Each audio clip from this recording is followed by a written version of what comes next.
penyuluhan pendidikan budaya anti korupsi, saya akan menyampaikan safety briefing secara singkat.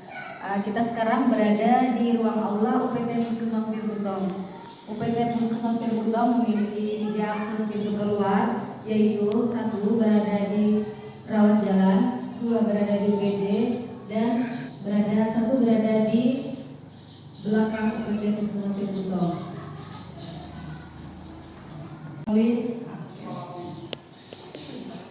Nah, ini dia pungutan liar adalah, jadi saya mengambil dari 2 jurnal mengenai pengertian pungli ini. Itu yang pertama, itu jurnal kreativitas mahasiswa hukum tahun 2004, yaitu merupakan praktek ilegal di mana oknum petugas memungut uang atau imbalan lainnya secara tidak sah. Kemudian menurut jurnal hukum Samudera Keadilan itu tahun 2017, itu merupakan perbuatan yang dilakukan oleh seseorang atau pegawai negeri atau pejabat negara dengan cara meminta sejumlah uang yang tidak sesuai dan atau tidak berdasarkan peraturan yang berkaitan dengan pembayaran tersebut. Oke, dalam jurnal hukum Samudera Keadilan tahun 2017 itu ada beberapa faktor yang mempengaruhi pungutan liar dalam bidang pemerintahan. Yang pertama itu ada faktor ekonomi, penghasilan yang bisa dikatakan kurang. Kemudian faktor yang kedua adalah penyalahgunaan wewenang jabatan atau kewenangan seseorang, dan faktor yang ketiga yaitu budaya yang terbentuk di suatu lembaga yang berjalan terus-menerus terhadap pungutan liar disebut sebagai hal biasa. Bapak Ibu, ini untuk ancaman pidananya itu ada hukuman bagi pelaku aparat pemerintah yang melakukan pungutan liar, itu dapat ditindak dengan pasal 12 huruf E Undang-Undang Nomor 2 Tahun 2021 tentang pidana korupsi dengan ancaman hukuman penjara minimal 4 tahun dan maksimal 10 tahun. Selain itu, dalam pungutan liar terdapat unsur pemerasan sehingga dapat diterapkan pasal 368 KUHP sebagai rumusan tindak pidana pemerasan dengan ancaman pidana penjara selama 9 tahun. Masih terkait ancaman pidana, itu pemberantasan pungutan liar atau pungli harus dilakukan secara terpadu, dilakukan dengan cara moralistik atau pembinaan mental dan moral manusia.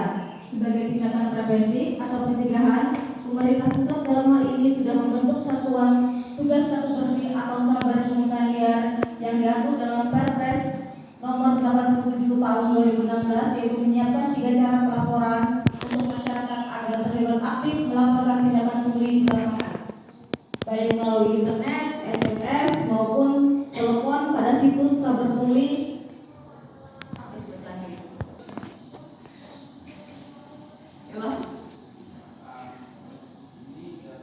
Baik, terima kasih. Demikian yang bisa saya sampaikan. Yuk kita bersama berusaha perangi pungli. Kira-kira rekan-rekan kita bisa diskusi di sini terkait pungutan liar. Boleh?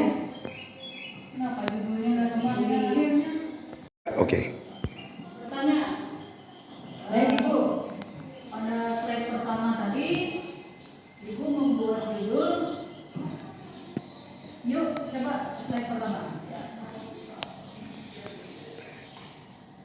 Yuk pelihara pungli. Kok dipelihara punglinya? Kalau terpelihara kan dia nanti terus semakin berkembang dan semakin bagus, pungli akan terus dilakukan. Tapi di akhir slide itu yuk kita berantas pungli. Itu ada dua statement yang bertolak belakang.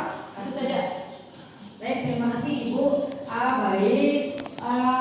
Saya mengambil judul di awal yuk kita pelihara pungli itu yang pertama sebagai motivasi gitu. Jadi kita tertarik, kenapa sih kok pungli dipelihara gitu kan, padahal harusnya diperangi dan diberantas kan.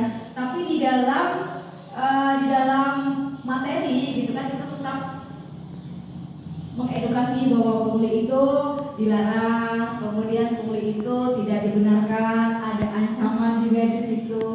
Jadi akhirnya pungli harus diberantas. Terima kasih.